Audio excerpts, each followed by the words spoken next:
199 pesos stained glossy balm by Veline Cosmetics. Plum. Red. Pink.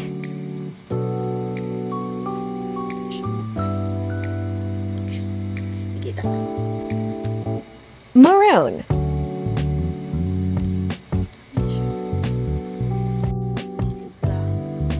So, unahin natin si Plum. Ayan. So, perfect for dry lips to dahil meron itong lip therapy.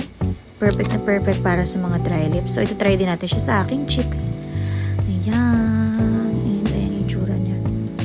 Ito naman, para maging matte finish. Ayan, dapin-dapilan sa tissue and ayan yung kulay niya. Pak, ganun. Next is red. Ayan yung tsura ng red. Maganda rin siya. Guys, bagay ito sa mestiza at sa morena. Ikaw na lang bahala kung anong gusto mong color. Pero, for me, bagay talaga siya sa mestiza at sa morena. Ayan. Red. So, para mag-light yung mga stained glossy balm, nilalagyan ko siya ng concealer para mawala yung kulay. Ayan yung pink. And next is maroon, yung pinakagusto ko sa lahat.